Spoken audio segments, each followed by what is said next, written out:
명절이라고 하는 것이 기쁘고 즐거운 그런 날만은 아닌 것 같습니다. 오히려 힘들고 오히려 더 외로워하시는 분들이 꽤 많죠. 대부분 아마 자녀 때문일 것 같습니다. 없어서이기도 하겠지만 또 어려운 처지에 자녀가 놓여 있다면 그런 소식을 듣는 부모의 마음이 명절이라도 오히려 썩 좋지만은 않을 것 같습니다. 자녀가 복의 열매다. 그렇지만 한편 바람 잘 날 없는 한겨울의 나뭇가지 같은 그런 존재이기도 하죠. 사도 바울은 결혼을 하지 않았습니다. 하지만 자식이 많았습니다. 영적인 아들 디모데도 있었지만 그가 수없이 개척한 많은 교회들이 또 그의 자식, 그래서 아들, 딸이라 그렇게 부르습니다. 그래서 몸은 늘 떨어져 있어도 마음은 늘 교회에 바로 자식들 옆에 가 있었죠. 들려오는 좋은 소식이 한없이 기쁠 때도 있었지만 때로는 문제와 아픔의 소식이 있으면 눈물의 기도를 흘렸고 또 달려갈 수 없는 그런 마음에 먼저 전하는 절절한 편지들도 많았습니다. 사도 바울의 이런 영적인 자식, 수많은 개척한 교회들, 그 개척한 교회 중에 가장 공을 많이 든, 정성을 많이 쏟은 그런 자녀, 자식이 어디일까? 고린도 교회입니다. 무려 1년 반이라고 하는 가장 긴 시간 동안 개척을 했고 교회를 세웠으며 또 심지어는 그런 고린도 교회로부터 배신을 당했어요. 사도 바울로 사도로서 인정받지 못하는 배신을 당한 아픔, 그런 오해를 또 풀기 위해서 많은 편지와 고통들이 있었죠. 그렇게 공을 많이 쏟았던 교회가, 더 많은 눈물을 흘려야 했던 교회가 바로 고린도 교회였어요. 그렇다면 이 많은 자녀들 중에서 아픈 손가락은 뭘까요? 많은 자녀들이 있지만은 분명히 아픈 손가락이 있더라고요. 그 아픈 손가락이 되는 교회가 뭐냐면 에베소 교회입니다. 에베소에 관련된 그런 내용들이 성경에 그래서 굉장히 많죠. 에베소 교회는 사도 바울이 주 55년경에 튀르키예 서부 지역에 개척한 교회입니다. 그리고 이 에베소서라는 교회에 또 60년 경에 편지를 보낸, 그게 우리가 알고 있는 서신 에베소서죠. 심지어는 자신이 에베소 교회를 떠날 때 가장 자기 신뢰하는 아들 디모데를 목회자로 대신 임명하고 떠나는 그런 사랑과 정성을 쏟았던 교회죠. 그 디모데 전서와 후서가 바로 그 내용입니다. 그뿐만이 아닙니다.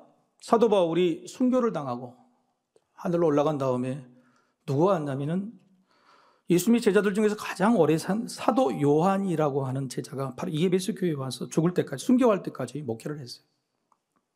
거기서 요한서신을 다 기록한 거죠. 그래서 성경의 신약에 보내요. 신약에 있는 교회사에 보면은 이 에베소 교회가 가지고 있는 영향이 굉장히 크죠. 이유가 뭐냐? 예수님의 제자 이후에 사도 바울과 사도 요한이라는 기라성 같은 두 제목이 에베소 교회에서 최선을 다했다. 여기서 사역을 다했다. 이유는 뭐냐면은 아픈 손가락이었다. 아픈 손가락. 여러분, 하나님은 공평하시다. 하나님 아버지는 공평하시다. 모든 자녀를 똑같이 산술적으로 너 하나 이렇게 주신다. 그게 공평한 사랑이 아닙니다. 뭔가 부족한 자녀가 있다면 더 채워주시는, 남보다 더 주시는 거예요. 교만하고 많이 가져간 자녀가 있다면 좀 꺾으셔서 나눠주도록 하는 것입니다.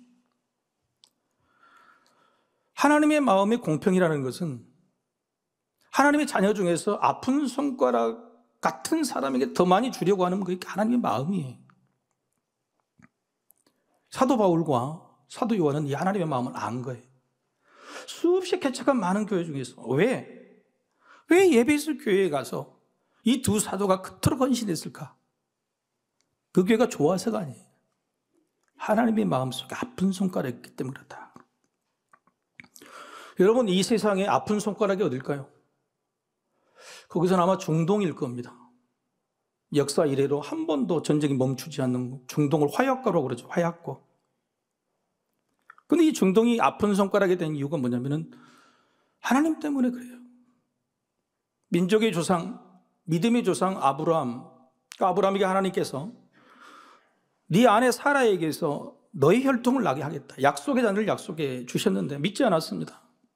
불신하고 불순종하고 죄를 지은. 그래서 여종 하갈이라고 하는 사람에게서 이스마엘을 낳게 돼요.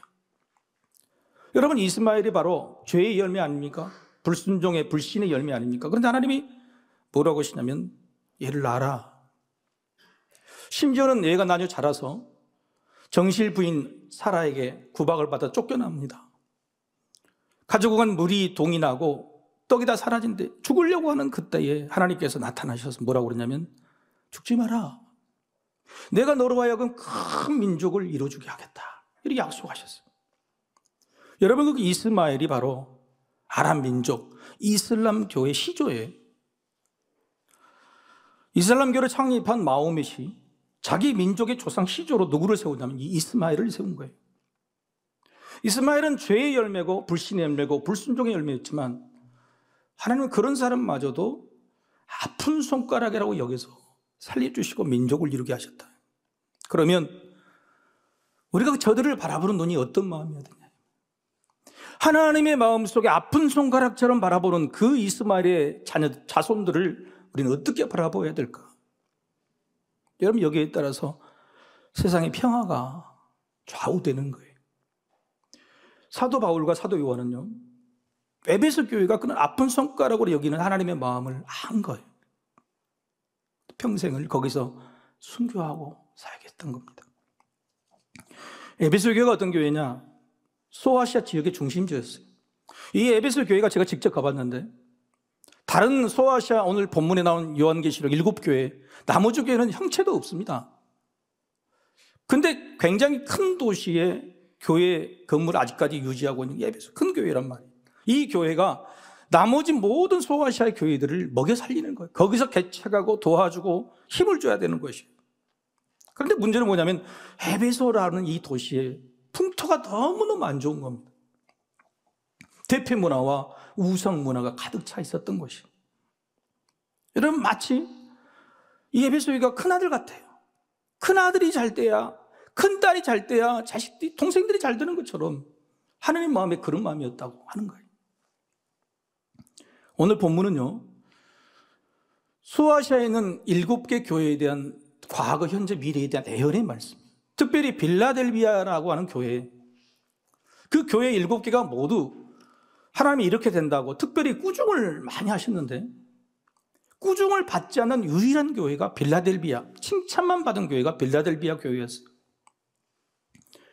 그러면 나머지 교회는 칭찬을 못 받았느냐? 그렇지 않습니다. 제가 지금까지 이야기 드렸던 에베소 교회는요, 얼마나 큰 칭찬을 받았는지 몰라요. 계시록 2장 2절에서 3절 말씀이에요. 내가 내 행위와 수고와 내 인내를 알고 또 악한 자들을 용납하지 아니한 것과 자칭 사도라 하되 아닌 자들을 시험하여 그의 거짓된 것을 내가 드러낸 것과 또 내가 참고 내 이름을 위하여 견디고 게으르지 아니한 것을 아노라. 얼마나 큰 칭찬이에요. 할 수 있는 모든 칭찬으로 다 칭찬해 줬단 말이에요. 그런데 이 칭찬의 말씀을 요약하고 한 단어로 표현하면 뭐냐? 뭘까요? 인내요, 인내. 잘 버티고 잘 견디고 부지런히 이겨냈다고 하는 인내의 칭찬이에요. 그런데 놀라운 점은요, 다른 소아시아의 7개 모두 다 칭찬인 이 칭찬의 주제가 뭐냐면 똑같이 인내예요. 다른 교회 모두에게 하나님이 주목하여 보신 것이 뭐냐면은 인내예요. 잘 견디고 버티고 이겨냈다. 무슨 말입니까? 하나님이 자녀인 우리들에게서 칭찬을 해주고 싶어요. 그런데 뭘 칭찬하신다고 주목하여 보신 게 뭐냐면은 인내라고 하는 겁니다. 견디고 버티는 거예요. 참고 견디는 거예요. 엄청난 일을 하고 교회에 대한 위대한 봉사를 하는 것이 아니에요. 인내, 참고 견디고 버티는 거예요. 그것만 해도 하나님은 칭찬해 주시려고 하는 거예요. 여러분, 한국이 왜 이렇게 기독교가 번성한 나라가 됐을까요? 한국민의 특성 중에 뭐였냐면 잘하는 것이 참고 버티는 거예요.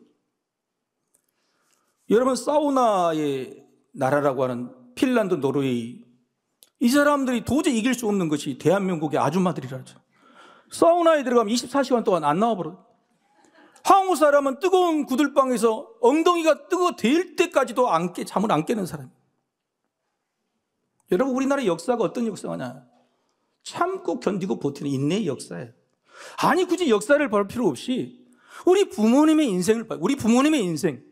위대하고 엄청나고 큰 일을 행하신 게 아니에요. 참고 견디고 버티는 그 일이었어요. 우리나라가 왜 기독교의 강대국이 되냐? 이런 성품이 있었다는 거예요. 고난과 아픔이 있어도 그보다 인내가 더 컸기 때문에, 고난과 아픔이 있어도 그보다 인내, 참고 견디고 버티는 것이 더 컸기 때문에 우리는 늘 이기는 나라가 되었다고 하는 거예요. 하나님이 교회를 향해, 많은 수많은 자녀들을 향해 주목하여 보시는 칭찬의 이유는 인내였어요. 그렇다면 반대로 하나님이 꾸중하셨다. 요한계시록에 나오는 7교회, 6개 교회가 꾸중을 들었어요. 근데 그 꾸중한 것들이 다 뭘까요? 한결같이 조사해보면 전부 다 너무너무 놀랍게도 인내입니다. 모순이죠. 인내해서 칭찬을 받았으나 인내가 없다고 꾸중을 들었다는 거예요. 왜 이게 모순된 말일까요? 이런 내용이에요. 같이 한번 읽어보실까요? 자, 시작. 잘 참고 견디고 버텼지만, 즉 인내는 했지만 인내가 아니었다는 뜻입니다. 참고 견디고 버틴다고 해도 변하면 안 되지요. 인내의 과정, 버티고 견디는 과정에 변해버린 것입니다.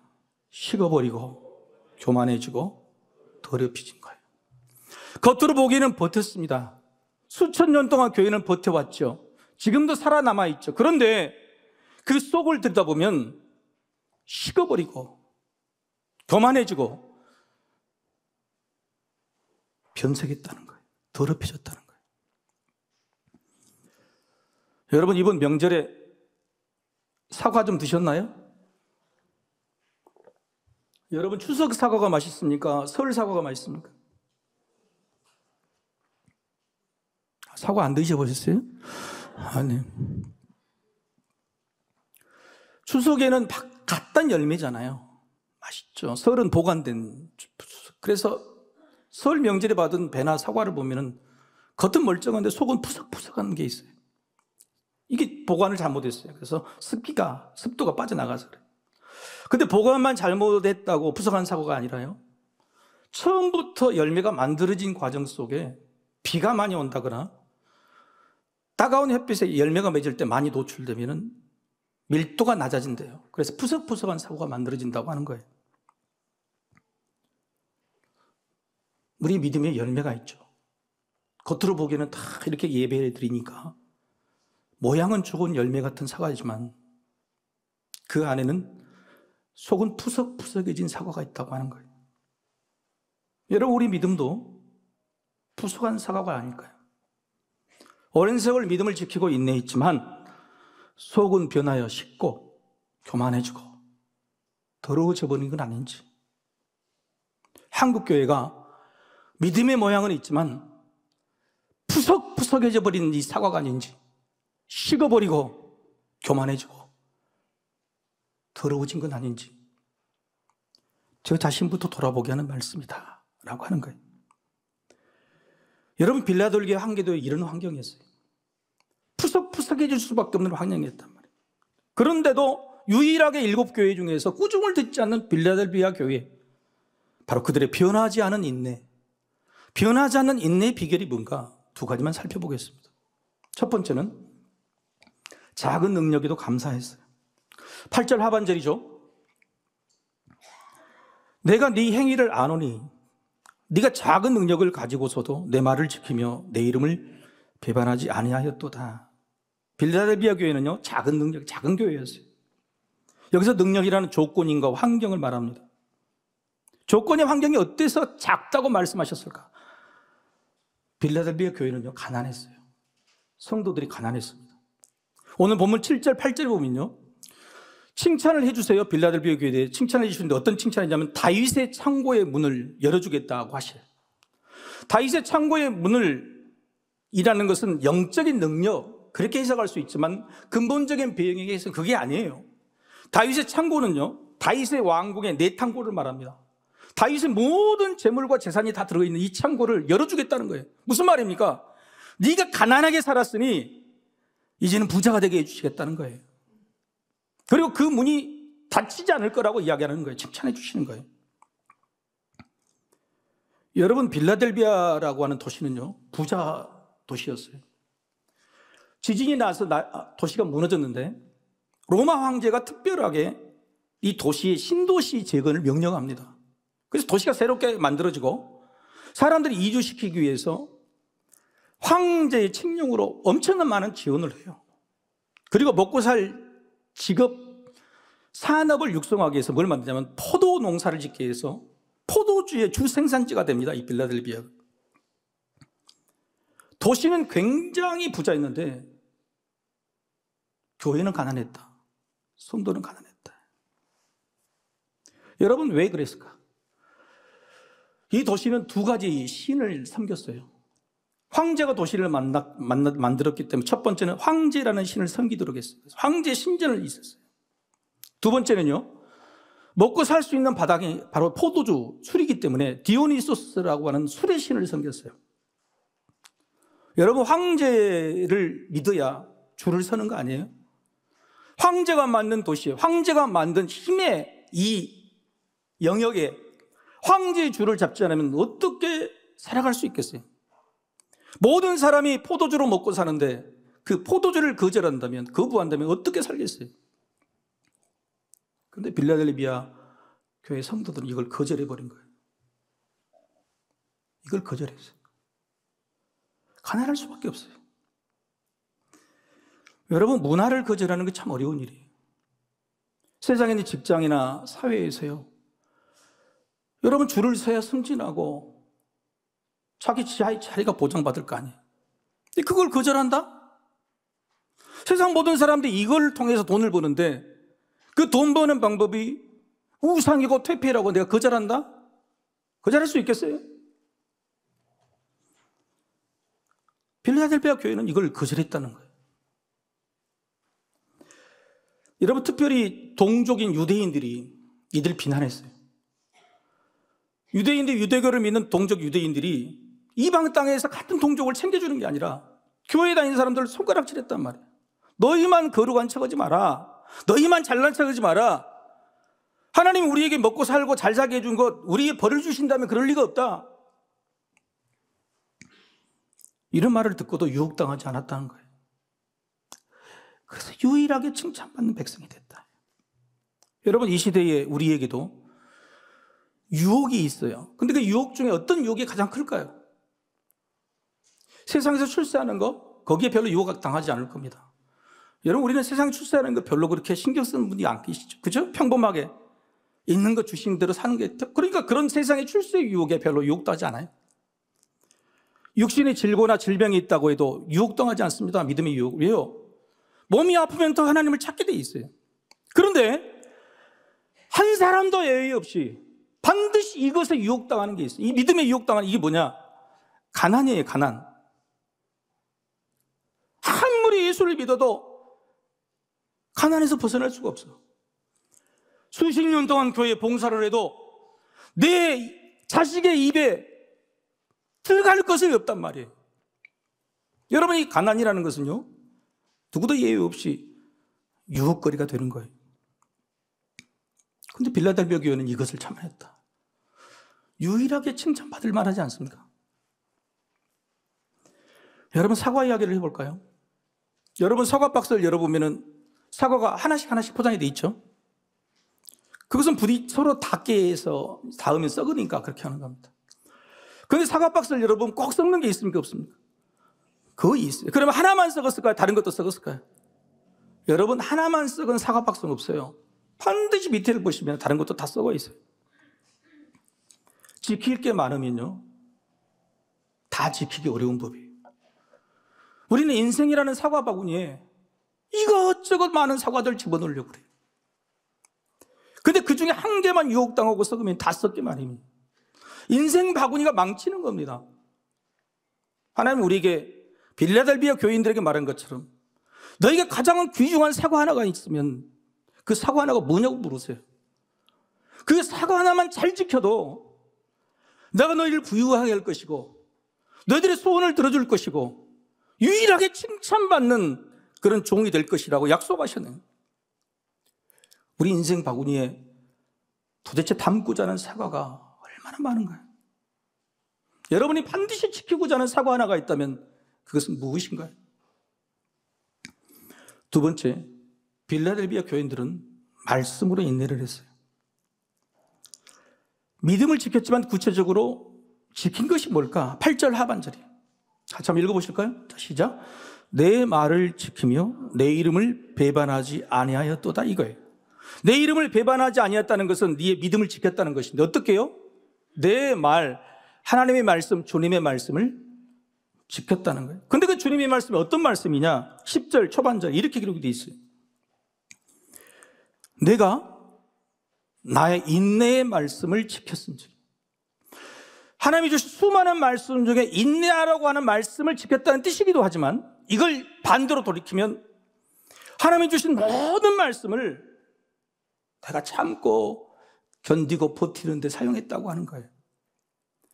인내함으로 칭찬을 받는 나, 그걸 어떻게 했느냐? 하나님이 내게 주실 때에 내가 참고 견디는 말씀으로 모든 말씀을 받아들였다. 야, 가난이 너에게 찾아오는데 너 버틸 수 있어? 그럴 때 빌라델비아 교인들은 이렇게 대답했대, 말씀으로. 천국은 가난한 자의 것이다. 세상에 힘을 얻을 수 있는데 왜 힘든 이 줄에 서지 않느냐? 이렇게 물어볼 때 빌라델비아 교인들은 이렇게 대답했다는 거예요. 여호와는 나의 힘이요 나의 구원이요 나의 반석이라. 그들이 이길 수 있는 건 말씀이었어요. 말씀에서 인내를 찾았고 말씀으로 인내할 수 있었고 결국 인내의 말씀으로 이기게 된 것입니다. 화면을 보고 같이 한번 읽어봅시다. 다시. 자, 시작. 결국 인내의 말씀으로 이기게 된 것이다. 이긴다는 거예요. 세상의 싸움 도저히 이겨내야 되는 것이 견디는 겁니다. 세상에 많은 싸움들은 논쟁을 합니다. 변증을 하고. 네가 잘났다, 내가 맞았다. 수 없는 재판, 수 없는 장사, 수 없는 경쟁이 다 모두 변증이에요. 그게 진짜냐? 그게 맞는 거냐? 여러분, 세상에 위대한 논쟁이 있었어요. 1927년에 솔베이 5차 회의라고 하는데, 이 5차 회의는 유명한 물리화학, 무려 거기에 참석한 사람의 70%가 노벨상을 받은 사람들이 모여서 위대한 물리학에 대해서 논쟁을 벌여요. 근데 이 설명을 제가 누구에게 들었냐면 물리학자가 아닌 철학자에게 들었어요. 철학자가 이해하고 있는 물리학의 논쟁이 아인슈타인이라고 하는 고전 물리학, 이 고전 물리학의 대가와 닐스 보어라고 하는 양자역학, 새로운 물리학, 양자역학이라고 하는 그 사람들이 충돌 서로 변론하게, 자기가 옳다고 변론하는 거예요. 여러분, 양자라는 걸 아실 겁니다. 세상에서 가장 작은 물질이죠. 여러분, 이번에 우리나라에서 반도체에 대한 기술을 발견했는데 그게 양자 반도체입니다. 슈퍼컴퓨터보다 더 위대한 개발 경쟁이 있는 것이 양자 컴퓨터인데, 양자 컴퓨터의 그 다음 세대가 뭐냐면 양자 반도체라는 게 있어야 돼요. 근데 그 양자 반도체 기술을 한국이 이번에 개발했어요. 10년 정도 되면 상용화돼요. 그래서 양자라는 것이 굉장히 중요한 그 원리가 양자역학이에요. 아인슈타인의 고전 물리학은 뭐냐면은 세상에 대한 모든 물질, 파동 이런 것들은 다 하나님의 정해 주신 계획 안에 있다. 정답이라는 게 있다는 거 아닙니다. 그런데 양자역학의 새로운 닐스 보어는 뭐냐면은 불확실하다. 어떻게 그걸 다 알 수 있느냐? 측정조차도 못하는데. 그래서 우리가 알고 있는, 확신할 수 있는 것만 붙들고 살자. 그 양자역학. 이 논쟁은요, 100년이 지났는데도 아직까지 결론이 안 났어요. 이게 위대한 바로 21세기, 지금도 우리 시대를 뒤집고 있는 양자역학의 문제, 개념 문제인데요. 이 문제가 이 시대의 논쟁이 불과 아니에요. 수천 년 동안의 인류 역사가 가지고 있는 논쟁이. 여러분, 이 사진 한 장을 보시죠. 여러분, 이건 나파엘로의 아테네 학당이라는, 여러분 보시는 왼쪽, 가운데 왼쪽에 있는 사람이 플라톤이에요. 오른쪽에 있는 사람이 아리스토텔레스예요. 플라톤과 아리스토텔레스는 스승과 제자지만 이 두 사람의 논쟁이 유대해요. 여러분의 왼쪽에 있는 플라톤은 손을 어디로 가리키고 있죠? 하늘을 가리키고 있죠. 아리스토텔레스는 땅을 가리키고 있어요. 이게 이 논쟁인 거예요. 플라톤은 논쟁이 뭐냐면 이데아, 하나님이 만드신 진리, 변하지 않는 영원한 가치가 있다는 거예요. 그러나 아리스토텔레스는 그걸 어떻게 아느냐? 사람이 알고 이해할 수 있는 그것만이 진리다고 이야기하는 거예요. 여러분 2000년 전에 있었던, 수천 년에 있었던 저 논쟁이 1927년에 하고 여전히 지금도 결론을 내지 못하고 있는 거예요. 여러분, 세상은 우리에게 묻습니다. 네가 믿고 있는 하나님이 진짜냐, 진리냐? 네가 옳다고 생각하는 그 복음이 진짜냐고 변론을 붙여고 합니다. 아니요. 세상에 우리에게 묻는 것이 아니라 우리 자신이 스스로에게 묻죠. 내 인생이 진짜일까? 내 삶이 진짜일까? 내가 믿는 이 복음, 내 믿음이 진짜일까? 수없이 남들에게는 말 못하지만 내 믿음이, 내 사역이, 내 이 정성과 예배가 진짜인지 가짜인지 스스로 고민하고 질문하고 답을 하긴. 여러분, 그 답을 내릴 수가 있나요? 여러분, 세상에 진짜가 있을까? 진리가 있을까? 없어요. 변정할 필요도 없이 설득되고 받아들여지는 권위와 능력을 가진 진리가 뭘까? 수천 년 동안의 과학과 지식, 그들도 여전히 변론하고 싸우고 있어요. 인류 역사의 가장 큰 설교자고 하는 스펄전 목사님이 10번의 강의를 해달라는 대학교 부탁을 받았어요. 주제를 정해줬죠. 주제가 뭐냐면은 성경이 진짜냐, 성경의 진리성에 대한 변증을 해봐라. 스펄전 목사님은요, 일시에 거절했습니다. 그리고 그때 거절한 이후로 이렇게 들었어요. 성경은 변증이 필요 없는 책이다. 성경을 풀어놓으십시오. 그러면 성경에 마치 사자처럼 뛰어다니며 스스로 변증할 것이. 수천 년의 위대한 과학자들도 하늘이 가리키는 것과 땅에 있는 것에 변론의 종교를 짓지 못했는데 알량한 우리 지식과 우리 경험으로 여전히 성경이 진짜는 아니냐 변증하고 있다는 이 어리석은 이 여정, 인생의 여정에 무슨 진짜가 있겠어요? 그게 어떻게 단단한 사과이겠습니까? 우리는 우리 스스로에게 묻죠. 왜 나는 믿어도 힘이 없을까? 왜 나에게는 권위가 보이지 않는 것일까? 세상의 질문과 유혹과 도전 앞에 왜 나는 이렇게 힘없이 당하고만 사는 것일까? 나에게는 왜 이렇게 오래 믿고 오래 살았으면서도 반박할 수 없는 논리, 권위, 근거가 변증을 할 수 없을까?